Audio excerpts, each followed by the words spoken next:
Welcome back to మా YouTube channel. ఈ రోజు మనం వెళ్లే ప్లేస్ వచ్చేసి వేములకొండ దేవాలయం. ఈ దేవాలయం చాలా మందికి తెలిసే ఉంటది అండ్ ఇక్కడికి చాలా సార్లు వచ్చే ఉంటారు. బట్ అందరికి ఈ దేవాలయం యొక్క చరిత్ర ఏంటి అనే విషయం తెలియనే లేదు. అన్ని మాకు తెలిసిన ప్లేసెస్ గురించే చెప్తున్నారేంటి, తెలియని ప్లేసెస్ గురించి చెప్పొచ్చు కదా అని మీకు అనిపిస్తుండొచ్చు. బట్ మా కాన్సెప్ట్ ఏంటంటే వేరే డిస్ట్రిక్ట్ ఆర్ స్టేట్స్ కి వెళ్ళి అక్కడ ఉన్న ప్లేసెస్ గురించి చెప్పడం కంటే ఫస్ట్ మన సరౌండింగ్ లో ఉన్న ప్లేసెస్ ని విజిట్ చేసి ఆ ప్లేసెస్ యొక్క హిస్టరీని ఎక్స్ప్లెయిన్ చేస్తే మనం చిన్నప్పటి నుంచి కామన్ గా వెళ్లే ప్లేసెస్ కి ఇంత చరిత్ర ఉందా అనే విషయం తెలుసుకోవాలనే ఉద్దేశంతో ఈ వీడియో చేస్తున్నాం. సో ఈ దేవాలయం యొక్క చరిత్రను వివరిస్తూ ఇక్కడ వెలసిన శ్రీ మత్స్యగిరి లక్ష్మీ నరసింహ స్వామిని దర్శించుకుందాం. ఈ దేవాలయం యాదాద్రి భువనగిరి జిల్లా వలిగొండ మండలం వేములకొండ అనే గ్రామం సమీపంలో ఎత్తైన గుట్టపై ఉంటుంది. ఒకప్పుడు ఈ గుట్టపై గుడి ఉండేది కాదని, తరువాతి కాలంలో ఈ గుడి మిగిలిన నిర్మాణాలు జరిగాయని తెలుస్తుంది. పూర్వం కొండ కింద నుంచి మెట్లదారి ఉండేది. సముద్ర మట్టానికి 3000 అడుగుల ఎత్తులో ఉన్న కొండపై లక్ష్మీ నరసింహస్వామి మత్స్య అవతారంలో వెలిశాడు. వేములకొండ గుట్టకి 2 వైపులా ఘాట్ రోడ్ ఉంటుంది.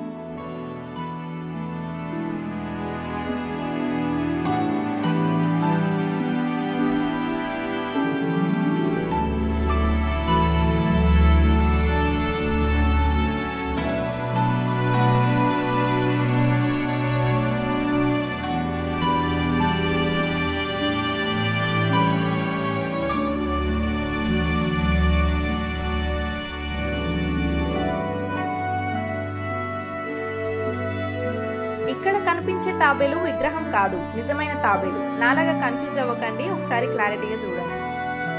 అయితే అసలు కథ ఏంటంటే పూర్వం వ్యోములు అనే ఋషులు జనసంచారం లేని ప్రశాంతమైన ప్రదేశం కోసం వెతుకుతూ మత్స్యగిరి కొండపైకి చేరి తపస్సు మొదలు పెట్టారు. దుష్ట శక్తులు వారి తపస్సుకి భంగం కలిగిస్తున్న సమయంలో హిరణ్యకశిపుని సంహరించిన ఉగ్ర నారసింహుడు ప్రశాంతంగా ఉన్న ఈ ప్రాంతానికి వచ్చాడు. దీంతో ఋషులంతా తమను దుష్ట శక్తుల బారి నుంచి రక్షించమని నరసింహస్వామిని ప్రార్థించారు. వారి ప్రార్థనను మన్నించిన స్వామి దుష్ట శిక్షణకు పూనుకున్నాడు. ఆ సమయంలో వచ్చిన పెద్ద శబ్దాల వల్ల ఈ గుట్ట 3 ముఖాలుగా 3 గుండాలుగా మారిందని, దుష్టశక్తులన్నీ నాశనమయ్యాయని పురాణ కథనం. అభిషేక పూజా తీర్థానికి మునులు కొలనులోకి వెళ్లగానే నామరూపుడైన స్వామి మత్స్యావతారంలో దర్శనమిచ్చాడు. అందుకే ఈ దేవాలయాన్ని శ్రీ మత్స్యగిరి లక్ష్మీ నరసింహస్వామి దేవాలయం అని అంటారు. వేల తీరుల్లో వేల రకాలుగా స్వామిని కొలిచిన మునులు గల కొండ ఇది. అందుకే దీనిని వేములకొండ అని పిలుస్తారు.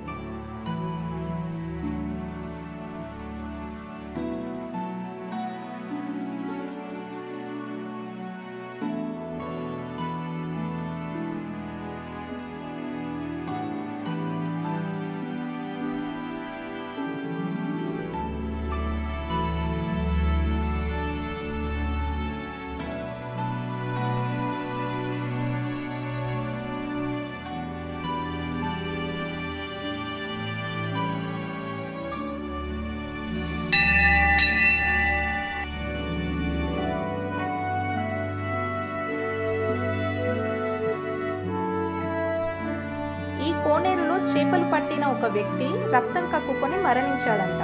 అందువలన ఈ కోనేరులో చేపలు పట్టడానికి ఎవరిని అనుమతించరు. ఇంత ఎత్తులో ఉన్న ఈ కొండపైన సహజంగా ఏర్పడిన ఈ స్వామి పాదాల నుండి వచ్చిన నీరు గుండంలోకి వెళ్లి ఆ గుండం నిత్యం నీటితో కలకలలాడుతూ ఉంటుంది. అసలు ఈ నీళ్లు ఎక్కడి నుంచి వస్తున్నాయో ఇంతవరకు ఎవ్వరికీ తెలియని రహస్యం.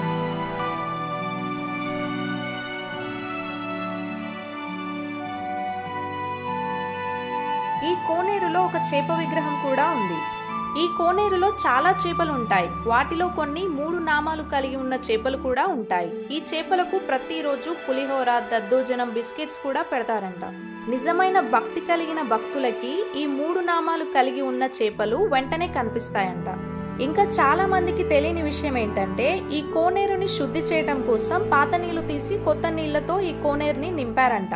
సో అలా కొత్త నీళ్లు నింపడం వల్ల దాదాపు ఒక ట్రక్ లోడ్ కి సరిపోయే అన్ని చేపలు మరణించాయని ఇక్కడి స్థానికులు చెప్తున్నారు.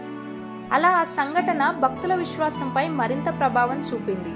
అయితే ఆ కోనేరులో ఉన్న చేపగుడ్ల కారణంగా మళ్ళీ విష్ణునామాలు కలిగి ఉన్న చేపలు భారీ సంఖ్యలో జన్మించాయని అంటున్నారు. ఈ దేవాలయం ఆవరణలో ఉన్న రావి చెట్టుకి అభయ వృక్షం అనే పేరుంది. ఈ ఇక్కడికి వచ్చిన భక్తులు ఈ కోనేరులో స్నానం చేసి స్వామిని ప్రార్థించి ఇదిగో ఇలా ముడుపులు కడతారు.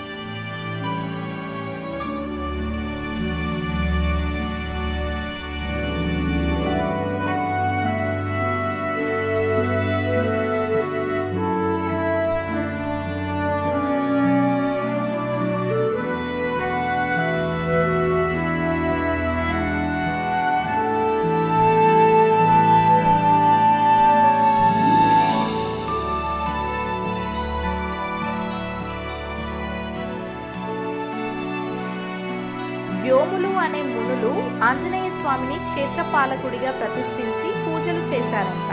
అందువలన స్వామిని దర్శించుకోవడానికి వెళ్లే దారిలో ఇక్కడ ఒక పెద్ద ఆంజనేయ స్వామి విగ్రహం మనకి కనిపిస్తుంది.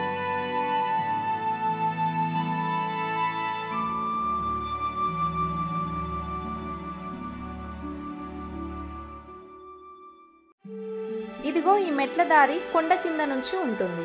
ఇప్పటికీ కూడా చాలా మంది భక్తులు ఈ మెట్ల గుండా స్వామిని దర్శించుకోవడానికి వెళ్తారు. ఇలాంటి ఇంట్రెస్టింగ్ అండ్ హిస్టారికల్ వీడియోస్ కోసం మా యూట్యూబ్ ఛానల్ ని సబ్స్క్రైబ్ చేసి పక్కనే ఉన్న బెల్ ఐకాన్ ని క్లిక్ చేయండి. Thanks for watching.